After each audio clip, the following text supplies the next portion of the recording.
wish Aaron a good morning. Good morning to you, sir, and thanks for joining us this morning. Good morning, Chris. Just glad to be here. Thanks, Yeah, thanks for having me.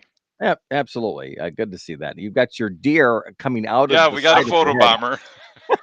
I love it. You got a backstory about that at all? A little bit? Just a fun trip out to Montana, and had a great opportunity to see this deer, chase him down 4 days later, and sneak up on him. So it's really great experience. My one and only big game hunting out west. Oh, very cool. All right. Well, looking forward to and you do looking forward to chat with you this morning about different and various topics, especially back to school. But you tend to balance things out, and I think that's part of our conversation this morning too. Some positivity and all that good stuff, and taking some trips like that, or getting out and a little mini vacation, or hanging out with friends or family. That's kind of a nice thing to do from time to time, of course, and that helps that balance out. Yeah, I think just being around people, being in community is really important to me and my family and to the agency. And just, we talked about it yesterday, even at the agency, that we're a family spends so much time together away from Mhm. our own families, that just Yeah. to build those relationships and understandings. Know there's good and bads, and how to work through that, and just try to do everything we can to be positive as best we can, Mhm. all the time. Yeah, yeah, 100%. Well, let's dive into things this morning here on Mom FM and Hot Country Hits. We've got some schools that are already back in session this week, and then Labor Day this weekend, and back to school for a majority or the rest coming up next week. And so it's a good topic to chat about in regards to safety, both in the automobile, but also on sidewalks and crossing the streets and all of that. And insurance plays a big role in it because an accident can change everything if that makes sense there. And we also have schools, the school bus drivers that are out.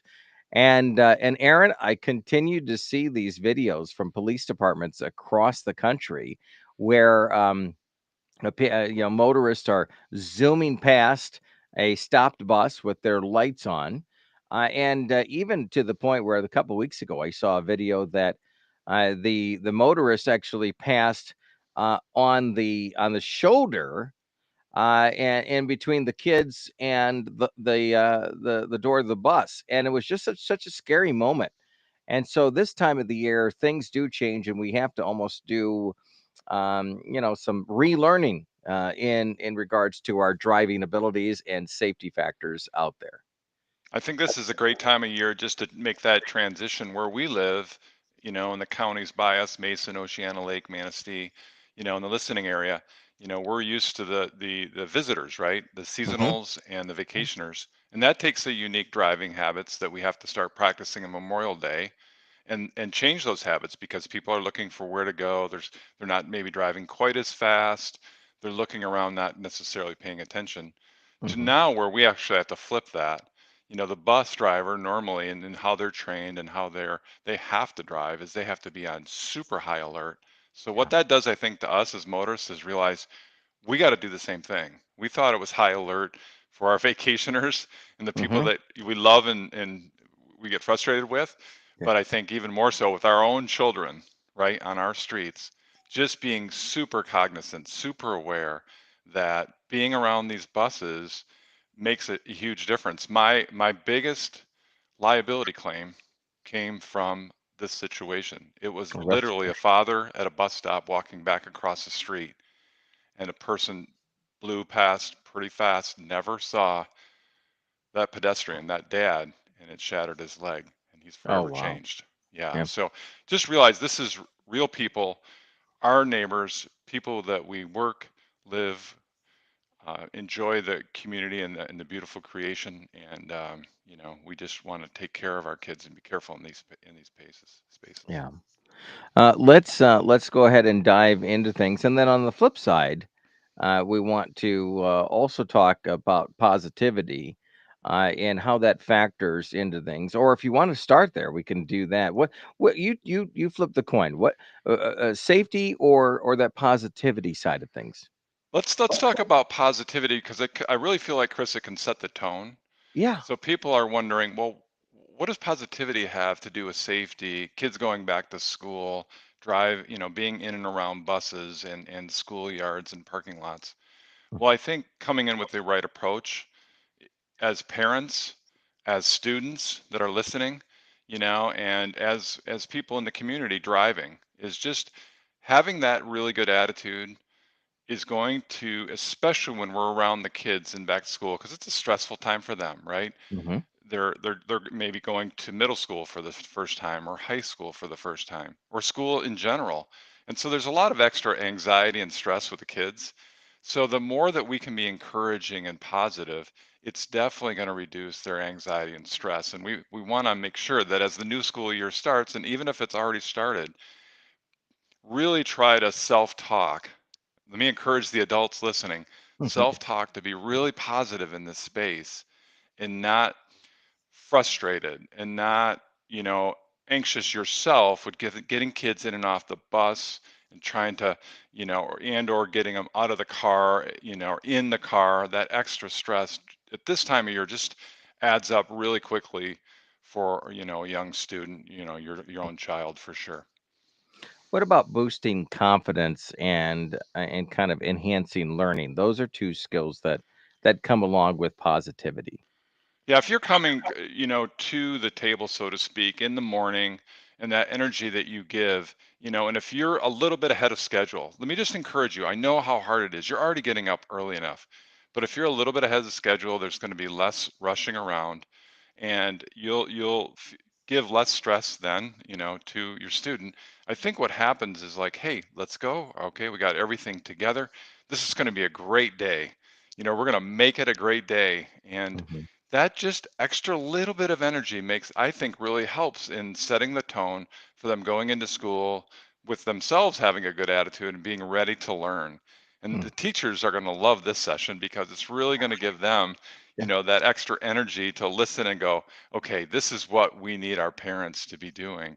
And people that are around, the guardians and grandparents who are raising kids, that it's really challenging, right? When you're older to be doing that. And there's plenty of, families in our community that are raising their grandkids is just really in those moments in the morning and in those first, especially those first few weeks, just be really good and increase their confidence and, just believe in them, tell them, actually use your words. And if you get a chance, participate with them in school, see if you can help be an extra reader, things of that nature are really going to help them be, go back to school with a positive attitude themselves.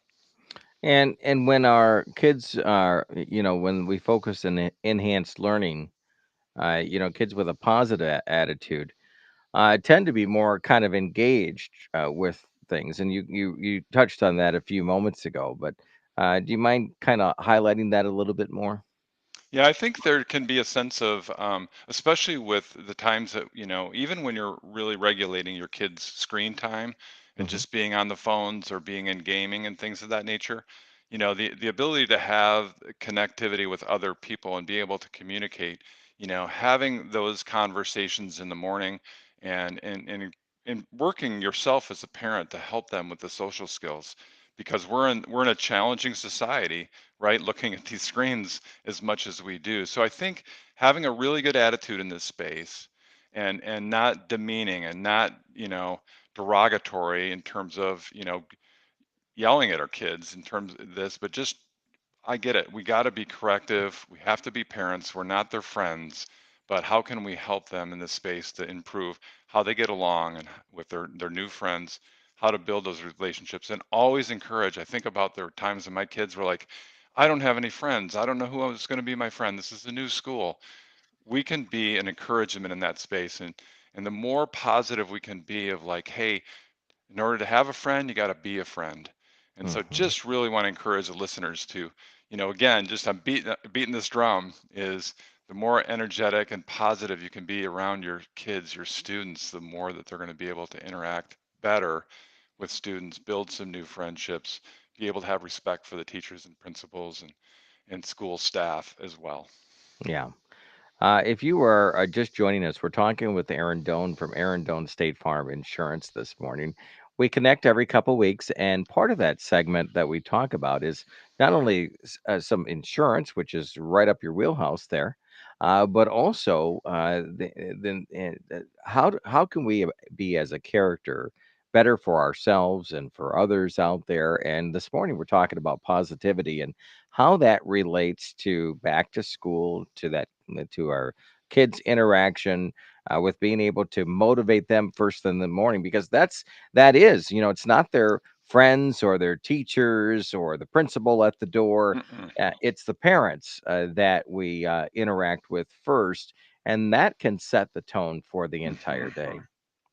Yeah, it really can. And I think that just feeds into, better mental health for the students and for you actually, right? Because if you're conflicted as an adult, as the parent, and portray that onto your students, that's going to affect their mental health. And in fact, they do say, right, with that the more that you are down and the more that you perhaps are negative or anxious, that it can actually not, it can make you not feel well, like you Hmm. don't feel healthy, and Yeah. we want our kids to have every chance that they can to feel the best that they can, going into school. So building that health and being ready for school activities, being ready to learn, these all play in together, and definitely, that mental, physical health, they matter, and how you start it matters. Mm. And no matter how positive we are in the morning, throughout the day, our interaction with our kids and others, we also have to be resilient because there are setbacks that happen that sometimes we can't control. Yeah, I think that's the one of the things that we learn as we get older and get more mature is we go through challenges of life, and through those years of experience, just realizing that those impact who we are and become. And these same things happen to a young person whose brain's not fully developed, right? Their frontal Mhm. cortex, doesn't fully develop until you're about 25 years old. So to create those experiences where they can, be prepared, they understand that the energy matters and the attitude matters, and that they can actually have those strengths because over time you've built that into them. They're going to be more resilient for the tough things that happens, in school, in the hallways, frustrations that actually happen through, grades or trying to learn or getting along, or somebody's doing something to somebody else. And that seems to be always the case if you ask teachers, is that it's a challenge, right? So we as parents and adults need to really help them in that space to teach what resilience means. And some words that I use often is, having thick skin as Mhm. an adult, as a worker, as a parent, and water off the duck's back, right? Like, Mhm. that kind of thing. And maybe the last one is just, as a parent, you're going through these things, and it's kind of your calling, at this point Mhm. in time. Your calling is to bring them up on the way they should go, and when they get older, they won't depart from it. So the more, and you teach them these positive attitude and having energy, as they get older, they're going to reflect that more, and you're going to build that into them because it's going to be hardwired into their brain. Yeah. A lot of parents probably feel like, they're able to uh, take care of their kids the way they have been, obviously. And so, if we can at this segment kind of just enhance that a little bit, maybe a little Yeah, bit of a absolutely. reminder here and there. And because the big part is that they're going to be going to school and they're going to be interacting with peers of their own age, and as parents, we have to be able to understand that their learning level is different.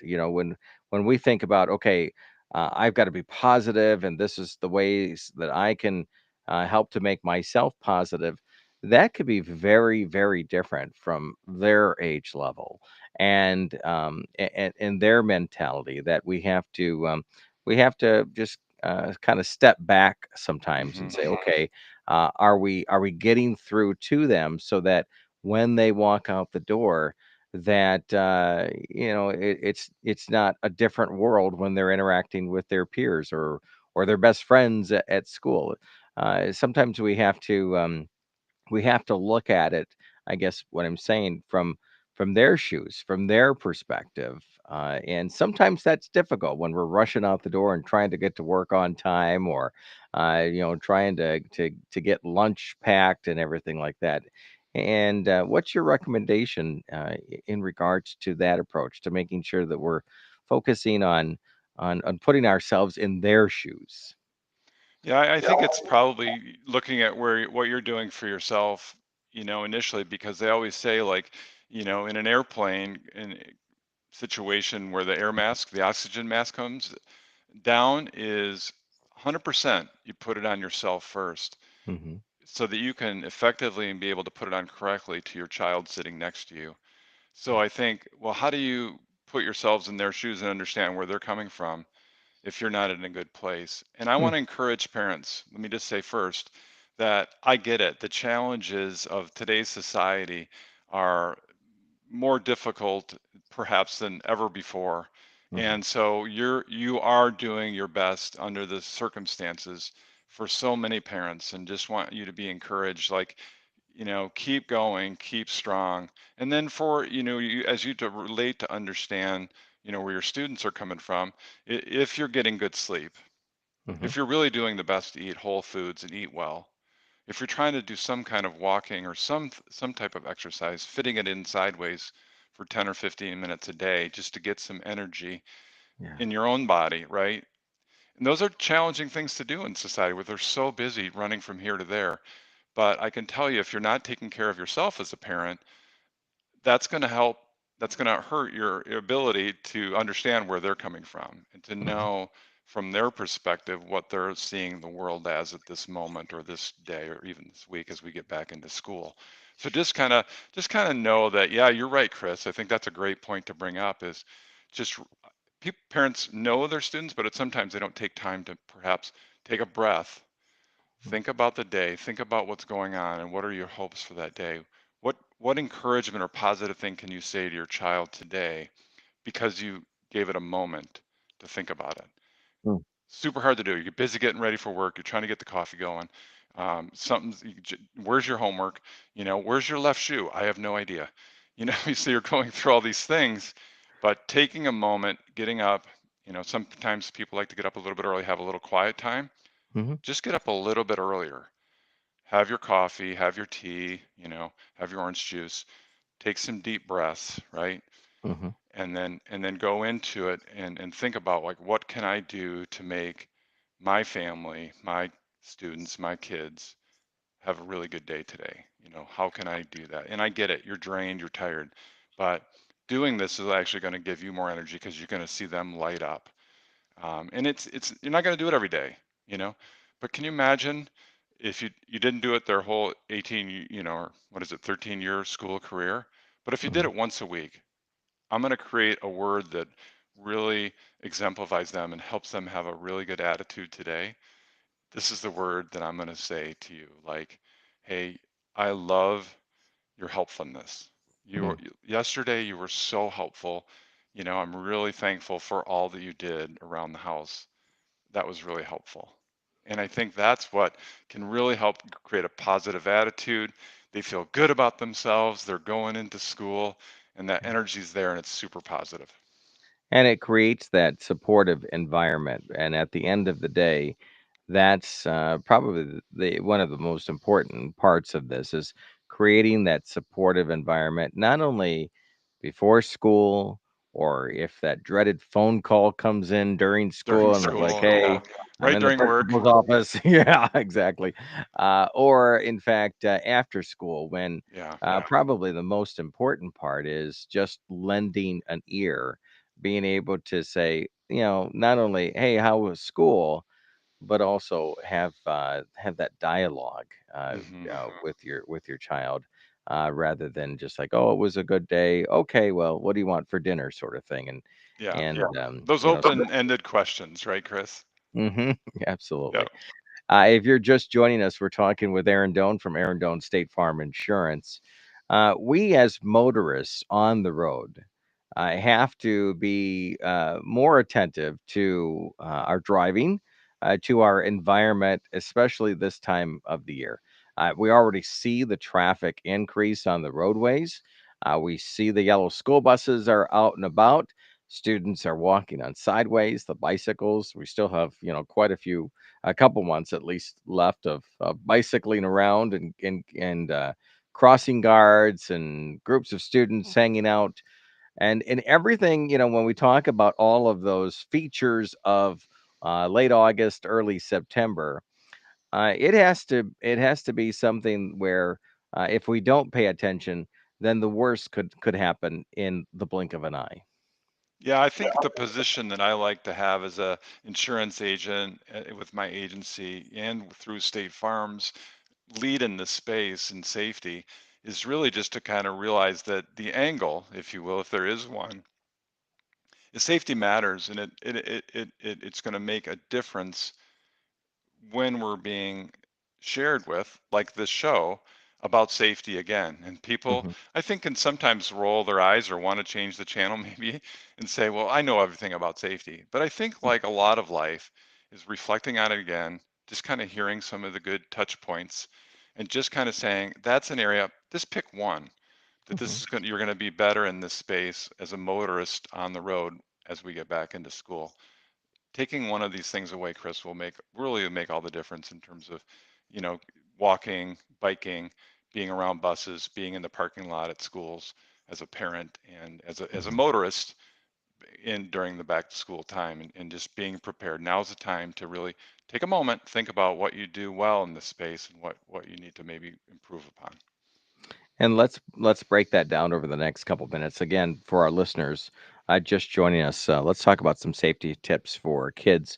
Let's start with walking to school. That is that's a big part of what we have out there, especially when some of our schools. I mean, in our rural communities, and I grew up this way. We lived about a mile and a half down long road from school there were no sidewalks when we walked to school. We were walking on the grass or in the road, and we were looking, for traffic. Now I went to a very small school in northern Michigan, so there wasn't a ton of traffic out during that time.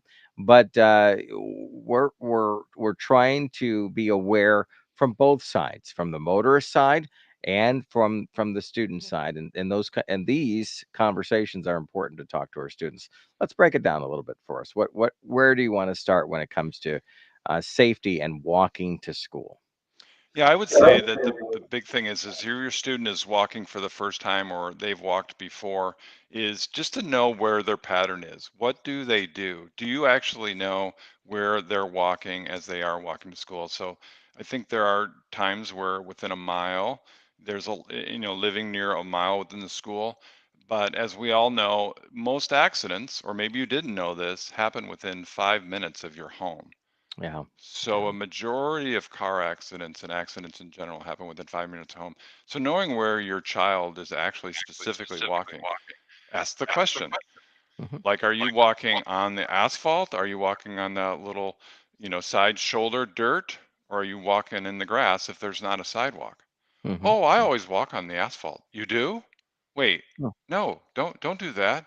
mm, If you don't ask, you don't know, right? So I yeah, just, in terms of safety, I think it's just being aware as a parent, what that would be probably the first thing that I would want to know in terms of walking or biking, and, they do recommend if you're walking is to walk against the traffic mm-hmm. and not with the traffic. And I think that's hard in that space for kids to grasp that and understand the reasoning for that. And then the Yeah. challenge is, well, I got to get back across the street. Well, definitely wait for a crosswalk. Get to the crosswalk. Don't cross before the crosswalk. Get to a corner. The sight lines are a lot better. So as you as a student listening or as a parent, ask them the question, do you make sure you get to the crosswalk? Do you not oh, no, I cut across the street most of the time. And you Yeah. as a parent wouldn't even know. You're like, no, no, no, please don't do that. You have to go to the crosswalk. Mom, okay, I mean, you can hear the conversation playing out, Yeah. right? So Yeah. it's like, no, I need this for safety. It's for your own benefit. Please listen to me as your mom. Hmm. Please go to the crosswalk. Well, and it's not a bad idea, especially before school starts or even after school starts, to do kind of a double check there, and take that route with your child. be able to say, okay, you know what? Let's walk to school, walk back. Let's go for a walk today, Sure, let's practice and it. I mean, we yeah, practice soccer, we practice cheerleading, we practice mhm, football. Let's practice walking. yeah, absolutely. I mean, you Uh, think that, well, that sounds silly. Well, no, not especially not around safety. We're around roads and we got these 2,000-pound vehicles, driving mhm. by. Yeah, for sure. Well, and two other major parts of the safety factor of walking to school that really jump out for me is not having your head down in your Mhm, phone, mhm, mhm, because there's no reaction time if mhm, a car is coming your way and you've wandered out into the path of those vehicles.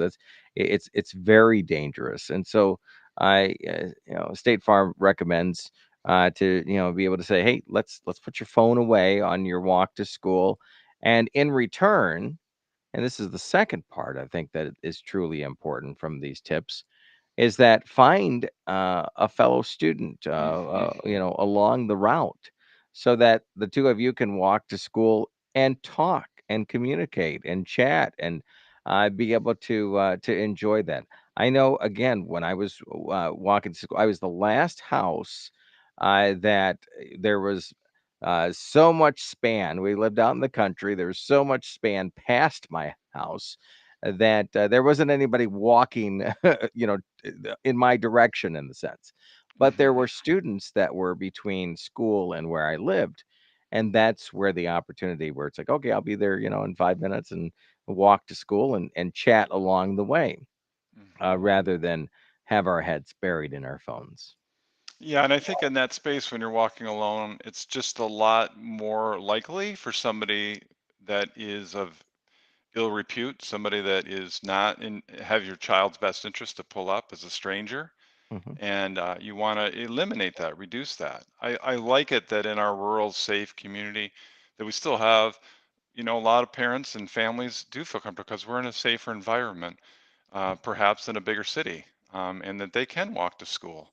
But just Yeah. being really conscious that there are bad people out there, but when we walk together, it's going to make a difference and be safe. And a stranger is less likely with a couple, two or three, students walking together for them to be approached for sure.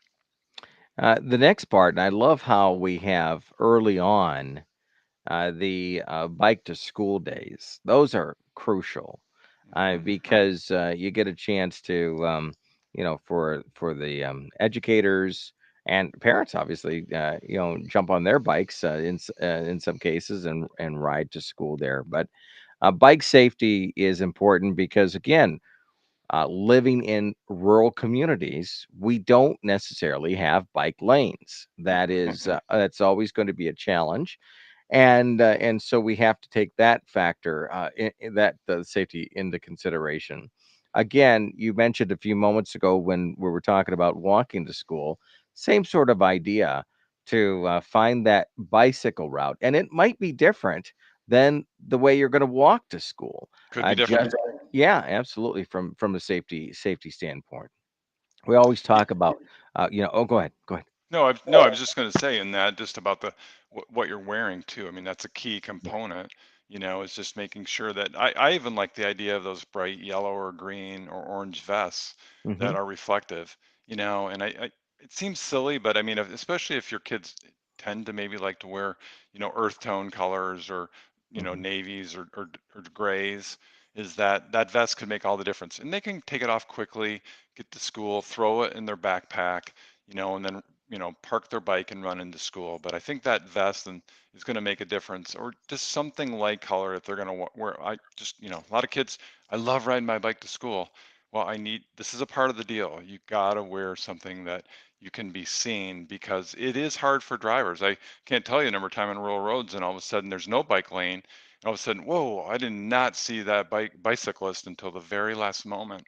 So Yeah. just constantly remind yourself of that. We live, off of Hanson Road between Ludington and Scottville. And, Mhm. if we do walk on Hanson Road, we got to be very cognizant of where those cars are and move and get away if we're biking, which I do all the time, and Mhm. walk all the time on Hanson. So I got to be constant, get out of the way. And I try to always wear something light colored or Mhm. reflective. Well, and while you're were saying that, I was thinking to myself, it shouldn't be an embarrassment factor, wearing Yeah. a reflective vest because it only takes once for Hmm. something to change our lives completely or That end. sounds like an insurance person right there Yeah, talking for no, sure. absolutely. Yeah, Well, it's so and that's true. true because it's not about probability. If you're a Hmm. parent listening, or it's about the catastrophe, Yeah, right? You hope and pray it's not you or your child, your student. Um, but if it did happen, that's where the catastrophe comes in, right? It's just realizing that, yeah, it's explaining and being the parent and saying, I know that you might be embarrassed wearing this, but you have to wear it. You will wear mhm, it, and yeah, being that strong parent for sure. yeah. We talked a few minutes ago about the walking side to school where we're walking against traffic. That's just the opposite when we're on a bicycle. And when we combine that reflective gear, when we combine being elevated from the road a bit on our bicycle where motorists can see us a little bit better, we can react faster on a bicycle as well, and hopefully just the idea of going with the flow of traffic, if there is no bike lane, but being out of that flow of traffic as much as possible, will have that, because a motorist is used to, in most cases, if there's other bicyclists on the road, knowing to move over and to react. If we are on a bicycle going against traffic, that's uncommon for them in most cases, and so that can throw things off just a little bit in regards to that motorist reaction time too. Hmm. So knowing that you're walking against traffic, you're bicycling with traffic, I think is so important. And we see even adults that don't practice that. And as a motorist, it's sometimes difficult to just understand and then react because it's so different than what we would normally see. Yeah, I think that's a great point, Chris. And I think heading with the flow of traffic, there's another element perhaps that we should mention beyond the clothing, and that's there's what's nice nowadays is you can get a tail light for your bicycle Hmm. that is LED, that has options of very bright or flashing or even unusual flashing, right? Like flash, flash, Hmm. a break and then a flash. And what I like about these new, if you will, light features is they don't have, back in the day, we had to get, a metal strap and the screws and Yeah. permanently affix it and make sure there was, now Mhm. they have these rubber straps that'll easily connect. You can take it on and off of your bicycle and just have that rear tail light on your bicycle. And these are $10 that you can Yeah. put on your bike, and your student can put them on and off. And again, just throw it back in the backpack, and just having it on there, that's going to help them be seen, which is really what we're trying to do. Is if you're biking to school, be seen, and that's what we're trying to encourage here, in Uh, our talk.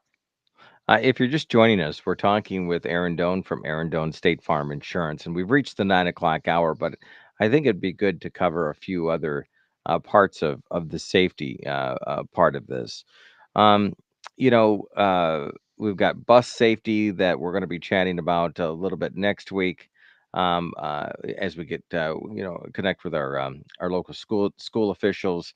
But teens driving and insurance. I can't even imagine what those kind of conversations are like these days, especially if it's first time car, first time driver driving to school. Do you mind highlighting that just a little bit for us this morning? Because obviously we talked about biking and walking to school, but eventually we kind of want to drive ourselves to school, right? Yeah, I think it's a matter of just kind of let's go into the insurance and safety part first, and then talk about discounts maybe after that. From an insurance standpoint, the most economical way you can do this is really to have your student drive one of, one of your vehicles. Once you add, if you have two drivers, two parents, and you add the third vehicle, they need to be rated on that car. That's their vehicle to drive. And that's fine. A lot of parents do want to give some type of transportation to their student. They've earned it. Maybe they've even earned some of the money to buy it.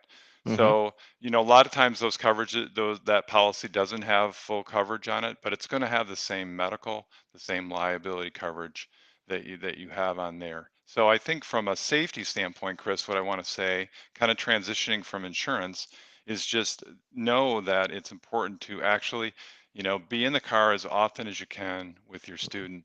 I know that that's required before they turn 16, but I think after 16, every now and then, just ride with your student. I think, I don't know that my parents ever rode with me between Oh, the, really? from the time I turned 16 on. Yeah. But I think that that's a really good practice to do, and just say, hey, we gotta go get some milk. Why don't you drive? I'll go with you. We'll go get some milk. Mhm. I think that can be a really good understanding and learning kind of how they're doing and they're driving, and because things happen, right? So there's some other rules that parents need to establish in back to school for driving. That is talking about distractions. And the biggest one is having a bunch of kids in the car. Yeah. Like there's a Yeah. lot of parents that'll say, look at, you can't have any extra kids other than your own brothers and sisters, or cousins that live with us in the car at all until you're a senior in high school. Mm. Like none. Mhm. Sorry. The distractions are just great. They don't have enough experience and miles on the road, and miles matter. Mm. I think now at this stage of my life, almost 60 years old, I've probably driven about 2 million miles. So Mhm. think about your 16-year-old, right? That's literally driven maybe 200, Yeah. 300, That's right. 500. Yeah. So in comparison, there's a lot more experience that we have at this stage of life, and that does matter. And then I Mm. think the other distractions, we got to bring them up, right, Chris? The phone. Yeah. Like they have got to be, it's against the law nowadays. It didn't used to be a couple years ago, but now it's against the law to text, to be on your phone. Everything has to be hands free. So better yet, if you're a student or parent, just say the rule is you turn your phone all the way off. Mm. Parents don't like that because they can't be able to get in touch with us. Well, in our generation, they couldn't get in touch with us anyways. So just turn the phone off between here and school. I Mm. mean, I don't think that's a bad habit. No. No. um, and then the last thing is eating and drinking, right? Like Mhm.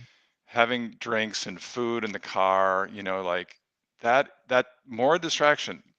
I just had a friend of mine who did not, the phone turned on the dashboard, and he looked at it, wasn't going to respond to it. He just looked at it, and the guy in front of him literally slammed on the brakes and he rear-ended him. This is a 40-year-old And driver. that can happen so And it quickly. so Absolutely. fast. So Yeah. just as a parent, just really do everything you can to eliminate distractions. Extra kids in the car, phone use, and eating and drinking, while driving down the road. As a student, it's different than us. You could argue, right? I don't like distractions, but parents who have many, many, many years driving, having it something to drink or eat probably isn't good as a State Farm agent, but nonetheless, it's much, much worse for a teenager to be doing that. I was always curious about this, and I'm hoping that you can clarify it. When the parents are out shopping, so we're backing up just a little bit, shopping for that first time vehicle for their student, for their child there. Um, growing up in a rural community, it was like, okay, well, what we can afford, it doesn't have to be fancy. It just has to get you from point A to point B. That was the idea. Is it better to have a newer car as a teenager driving to school, or is it still okay to be like, hey, if the door falls off when you open it, that's okay too. What's your thoughts behind that? I think the standards over the decades have completely changed, from when I started driving 40 some years ago. They've become safer. The vehicles have increasingly become safer Mm. with airbags and side door bags and overhead bags and anti-lock brakes. And so I think if the car mechanically, my recommendation to parent is like, if you're going to buy this car, first of all, call us to make sure that the insurance is economical compared to another vehicle. mm, because you can compare side by side. But also make sure mechanically, take it to a mechanic, have them fully check out the brakes, the tires, the tie rods, the U joints, all of those things that can impact a young person just learning to drive. Something happens in that space, they're at a disadvantage because something mechanically happened. And I get it. You got an older car, things happen. But if you mm, can on the front side just really try to make sure that that's safe, I think it's okay to have a little bit of older car because it is affordable. Just make sure it's as safe as possible and mechanically as sound as possible. And just know where that car is. And what we used to always tell our kids, Chris, one little noise. You hear any little noise, I don't care what it is, let me know what the noise is mm. soon because I need to know.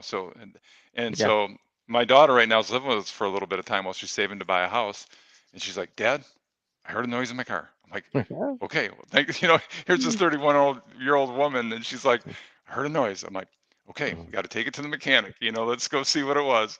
And it Yeah. was definitely a joint, and inside that joint, for all-wheel drive, there was no teeth left, Mm, in the system, and so it was starting to grind, yeah. between the teeth in that joint. Wow. Well, you're looking out for your kiddos. This is a big part of today's conversation that we've had. Is there anything else we want to slip in before we wrap up today that comes to mind as we get ready for school?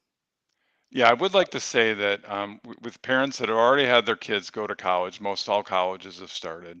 And if they took a car with them, if they're, a distance of a couple hundred miles away, there's a special discount for them. Just let us know at State Farm that they are a student away. There's a discount for them if they didn't, excuse me, if they didn't take the car. Now, if they did take the car, one of the things I do like to have is them to be a named insured so that they can actually, have insurance in their name as well. They're an Mm, adult, they're moving okay. out of the home. They can be a named insured on your policy and be an owner of the policy with you. I think that's just a good idea. People sometimes wonder about the liability of that.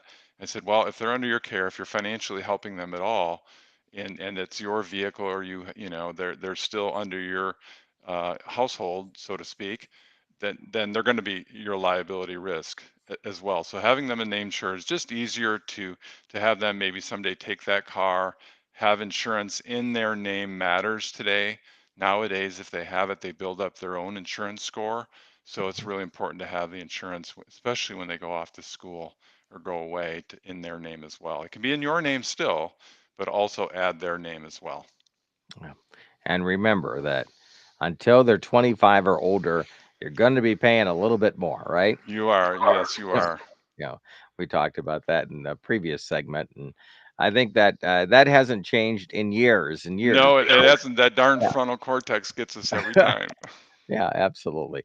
Well, we appreciate the conversation today. If somebody wants to stop into your office, you're located on US 10 between Ludington and Scottville on the north side of the road.